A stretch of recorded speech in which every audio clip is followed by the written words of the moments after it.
next presentation is titled A Tale of Two Cities, Two Residential Towers, and there are two gentlemen here to present that, co-present, John Lahey, who's the chairman of Solomon Cordwell Buenz in Chicago, and Ron Klemencic from the renowned MKA, Magnusson Klemencic Associates from Seattle and probably a lot of other places as well. So welcome.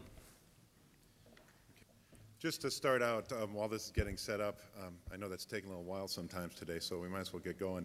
We're going to present two towers today. They're both, one's completed, one's, thank you.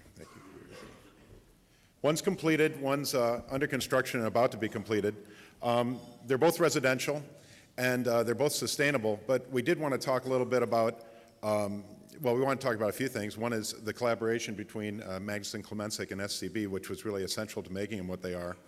But what each of them shows is how to create a really good place to live in the urban environment. And I think that that's really critical. That's important, as important as sustainability. We've talked about the broad brush way that sustainability is enhanced by people living in cities, transportation, all those other things that are good. And unless we, there is a renaissance in urban America, but if we don't make it good to live, people really have shown that they prefer to live here. And this is outside my hometown of Chicago.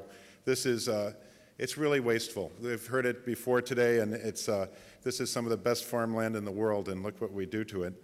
And really it comes down to this, this preoccupation of having the house, having the backyard and things like that, which has really been a negative thing. But of course, the suburbs, it's a bit of a dream. There's the land that's being eaten up on the top row there, and of course there's a lot of expressways and traffic and strip centers and all those things that really are very unpleasant and are really not a very good way to live. And yet, with urban America and the rest of the world too, really having this renaissance, you can see people are appreciating the amenities that that has to offer. I show in the middle row, things, parks, amenities, skating rinks, restaurants, whatever, things that people do that really make it great. And what we have to do, number one, as architects, is really make sure that as we add to this urban environment, we make sure that that environment is kept intact and enhanced. And in the big picture, it's very important to strengthen our cities, and I think that that's something that we need to really look closely at. Of course, the bottom row shows sort of the building itself. Number one, when you're in a high-density, high-rise urban building, you have access to parks, access to huge open space that really can't be duplicated in the suburbs, within walking distance, that is.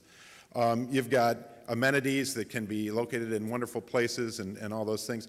And you've also got views, and what we believe is that really these buildings have the potential, working from the inside out, that you can enhance those views and you can give people something that they don't get and really lure them in. They can be sustainable for even other reasons. First building we'd like to talk about is 340 on the Park. This is for related companies. It's in Chicago. It's LEED Silver certification. It's completed. It was shown in the show this morning as one of the green buildings in Chicago, 62 floors. It's located on a new park that was created, and you heard a lot about that this morning, Millennium Park. Chicago, of course, is known for high-rise. It's got a recognizable skyline. It's got a tradition of high-rise downtown. In fact, when you look at it, we counted 25 high-rise residential buildings over 50 stories in the central area, which is quite significant. And so people are very much used to it. However, they really weren't used to living in this part of the city. There was a new plan for a district of the city close to the river and the lake. It would fronted on a new park that was created adjacent to the business district. The building that we're talking about today is at the left-hand side of the drawing here. It's shown in white. It's sort of the last building, the last piece that goes into a very specific redevelopment area. This is the area in 1989. You can see there's rail yards, underutilized area, a lot of missing teeth, as we call it. It looks like not necessarily a great urban place. This is that same view today, and it shows the building 340 on the Park in the middle. It shows in the foreground the new Millennium Park with the Gary Bandshell and the other things. But it really shows how the urban fabric has been respected and how it's been filled in a way that reinforces the positive aspects of urban life. The site had a very important part of this, the site and the way it affected the form of the building. Being the last piece, one of the last pieces, this form, on the left you can see the map, the red dot is the footprint of the building. There's a large part to the south, but there's also a smaller part to the north, and then a view to the Chicago River to the north. And in the photo on the right, you see the sort of in-between. We are reinforcing the street wall, that wall at the north end of the park, which is really a great definition to a great urban space. And yet, when we worked on the building, it was those things. The south side has a hard edge to reinforce that edge to the park, but there were other things that formed the building. And kind of taking you through how a building, you know, we talk about shapes being iconic or shapes being sculptural. Some shapes are really evolved from these very specific factors. In this one, we had a building to the east, which was very concerned about their views, and so we tapered the building. We tapered the building on the east side. One of the advantages was the enhancement of the views from that building. The other advantage was the enhancement of the views from the building that we designed, inflecting the north wall to the river and to the lake, adding additional living space that would get a view of the park to the south. And then this is the resultant form, and a few points on that form. One is you see the wall to the south defining the park, the wall to the north inflecting to get the views and looking towards that smaller park. You also see in the elevation the way that the proportions are enhanced, just because that area that faces down to the park is really much taller and thinner than it otherwise would be. We chose on this an architectural language that really had a lot of articulation because we felt it separated it from the adjacent office buildings. And we thought that was important because it is in a very mixed area. We also were able to articulate in mid-building, you can see it on the left hand or in the center photograph, we were able to articulate the amenity spaces that gave kind of a neighborhood or a place. It's not just floors stacked up, but it's got the amenities and a great room that you'll see that overlooks the park. On the north side, we chose a softer curved form, articulated that almost like the mast and the jib hanging from it. It's a very sculptural side looking towards the smaller park. The ground floor, you know, when you're doing residential, you're thinking about every aspect, a person arriving home and getting to their home. This one, the ground floor faces the park, so consequently the lobbies, everything else are extremely open and really have direct communication with the park space. The mid-level that I mentioned that is articulated houses the pool, health club, club rooms, all sorts of stuff like that. Has a fantastic view both of the park and to the north. And that also gave us the opportunity to create some spaces. This is the club room that has doors that open. They're 18 feet tall. On a nice day, that can be completely let open with the air circulating in. It's a wonderful place to be, and it's it's great for people outside the building to see some activity of what's going on. As anyone who does residential knows, the floor plan is very important. Here, we worked with MKA. It was very important to us that the glass be floor to ceiling. There were some solutions that had perimeter beams. We thought that was restrictive and really didn't really exploit the potential of the site. So Ron will get into exactly how we did that. And balconies, going back just... balconies are another thing. Balconies are very important. Even in Chicago, where it does get cold, people still like going out on the balcony for various reasons. In fact, smokers like balconies a lot. And what we've done is we've really inset them into the form, and we find that's much better. People feel more comfortable in tall buildings that way. And and then sometimes they're set out just a little bit as well, and that works out well too. Okay, and this shows the balconies and the articulation as you go up the building. Some of the other things, sustainable, it is silver LEED rated. We've heard a lot about different ways this does many of the things mentioned earlier. This was a great marketing opportunity. They made the most out of it, and it really worked very well. So I think that we'll move on from that. The next building is 1 Rincon Hill in San Francisco. Unlike Chicago, San Francisco does not have such a tradition of high-rise buildings. This one is in an area that is developing, but it's the first building, not the last building in its space. It's in an area called Rincon Hill at the base of the Bay Bridge. It's 53 floors, just completed. People are moving in now. Phase 1 is in the foreground. Phase 2 is in the background. Phase 2 is starting in the spring. Phase 1, people have been moving in. There's about 50 people living there right now. San Francisco, you can see one Rincon Hill on the right-hand side there, sort of off and alone. It has high-rise in the financial district, but it does not have a tradition of high-rise building. In fact, other than the De Simone building that is going up, there's only one other tall residential building going to be there, pure residential. There are some that are mixed use, but it just does not have the same kind of tradition that Chicago does. And we thought it would be appropriate in this one to have something that was a simple building. It sort of announced the neighborhood that was there, but it didn't have the specific influences around it to make the shape more articulated. Just showing the area that it's in Rincon Hill, which is, you can see on the map. It's in the foreground on the rendering. Actually, the other building we saw today is in Transbay. That's a little closer to the financial district. But this is the first of a few buildings, and we've gotten spurred quite a bit of controversy. You can see in this photo the building, which is, it is quite a striking figure all alone there. But with Phase 2, it's going to be a little different. And then with the other buildings going up, including we put in Transbay Tower, which is a very tall building proposed over right next to the Millennium Tower. The skyline will change quite a bit, and we've got the view from Yerba Buena, from Treasure Island, seeing Phase 1 with Phase 2, but then with the other buildings as well.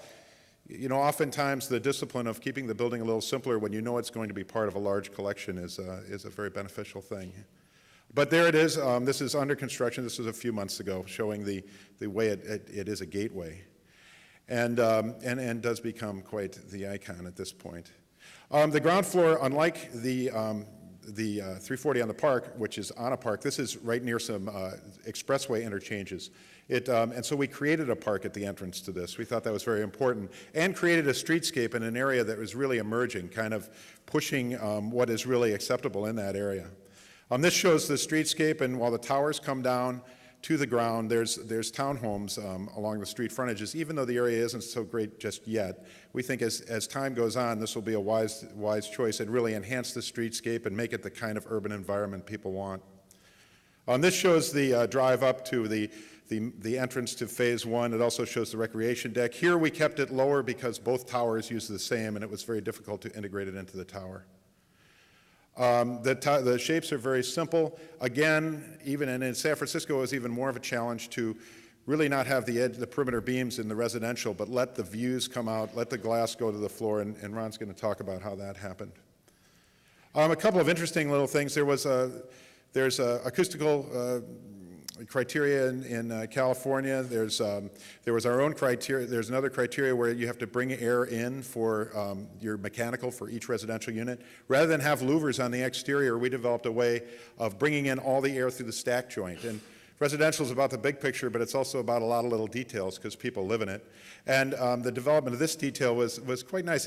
It allowed us to bring fresh air in through the joints, so there's no operable windows, yet there's complete access to fresh air. This shows a picture of it and shows it's actually a third pane. So when you open it, it dampens acoustically. It's not as noisy. It also cuts down the wind speed and does some other neat things. And then there's some things where you do things that, from a sustainable aspect, we really tried to limit the amount of space we built. And one way we did it was by using car stackers for the parking, which cut the parking area required in half. And that was a big money saver, but it's a great thing for sustainability as well. We also had a very small footprint, which allowed a lot of light into the units. That was a good thing too. But and there's a picture of the car stackers in action there, and.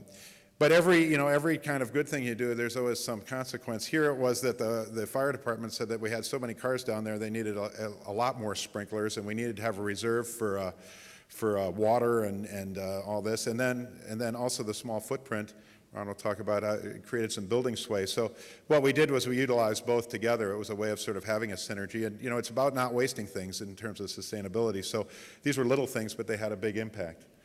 And Ron's going to take over from here and talk about the structure of the building. I think we're there. Downer. All right, good afternoon, everyone. I know time is limited, Tim, so I'll keep my comments brief. Let me start out by saying, I guess, these three things in summary of what I'm going to talk about. First of all, our collaboration together. The best buildings that I've been involved in have always been in the beginning sitting down with an architect who basically says, these are my givens. I have a site. I'm restricted by zoning in these ways, which sets the massing of my tower, and my client has a certain brief about what's going to go in this building. Show me a suite of structural solutions that I could use to employ in this building. And we do that commonly together. And on both of these buildings, we sat down and day one drew out a number of different schemes for each one of them, but then very quickly we're able to hone in on one or two schemes that we thought were worth developing. And that's this collaborative thing that John had talked about in the very beginning. It's not that he draws a pretty picture and then I figure out where the beams go. It's really much a blank sheet of paper where we try to get in each other's head and figure out what's the best overall building design. In both of these buildings, the structure isn't very expressive. Whereas a lot of the iconic buildings we talk about today, there's a lot of expressive structure, like the Hearst building in New York, or some of the buildings here in Dubai, a very expressive structure on the outside. These buildings structurally, visually are very quiet, but actually incredibly efficient inside. So one's this whole idea of collaboration. Second thing is something that Steve DeSimone pointed out in his presentation, and it's really true, that is to challenge the local construction practices. One of the contractors who built one of these buildings, I see him sitting right there, and I think the other contractor who built one of the other buildings he's sitting right there. So the contractors who built these two buildings are sitting in the audience making sure John and I don't tell lies. But the point being is we challenged both of those contractors to think beyond what they commonly do in every other project and to push their thinking. And in fact, those contractors now are friends in trade stories and help each other out on improving their own practices. And so that kind of commingling of technology from other markets into Chicago from San Francisco or vice versa has been very powerful. And then lastly, and I say this a little tongue-in-cheek, but it's really the truth, is that building codes are really merely a suggestion. And we should take them as that, because they're not written for every building. They cannot possibly perceive or foresee the geometry or the needs or the demands of any specific building. It's a generic approach to what we are trying to globally achieve, but not the end all. And in both of these buildings, we ended up challenging some of those parameters in the building code, more specifically in the California project, but also in the Chicago project. So even though we have these codes and we write code language ad nauseum, we shouldn't take it as the gospel and the end to all engineering. So the big deal in California, of course, is we have very prescriptive seismic codes that require we put beams everywhere and big, large columns everywhere, and of course that doesn't work with what John wants to do architecturally, so we start mixing these beams around and putting them in different locations. Finally, John says, get rid of the beams altogether, and so we come up with a structural solution that works for the zoning, the site, the architecture, and the client's brief, but it doesn't fit in the building code. The building code doesn't allow you to do this. So then we throw the code in the trash can and say, well, what is the basic premise of the code? And the basic premise of the code in earthquake engineering and wind engineering and any other kind of engineering, frankly, is to set performance expectations and demand levels. And so we go through the rigors of all of this, and if you're deeply interested in this type of approach, performance-based design, in particular performance-based seismic design, tomorrow afternoon there's going to be a workshop on this topic. Myself and Michael Wilford from Arup are going to host. And we'll get into very great detail for a couple of hours on all this. So I'm going to skip all the detail for now. But the bottom line is there's a fundamental framework within which engineers can work to deliver efficient designs, reliable, safe, works well with the architecture, but in a way that isn't confined by the specific language of the building code. So we end up with a very efficient floor plate. The overall structural system for the San Francisco project is this. It's a simple Cordwell building with some outriggers. The outriggers in this case were used, we used buckling restrained braces to help them act as a better fuse for the seismic loads. But again, we'll get into that in more detail tomorrow if you come to the workshop. The bottom line to all of this is it's just very efficient, but the building code would not recognize it as a viable structural system straight out. The chime has rung. There's a lot of really cool engineering stuff here that I'm not going to talk about. And we have our token sloshing damper as well. The end. There we're done. All right, thank you.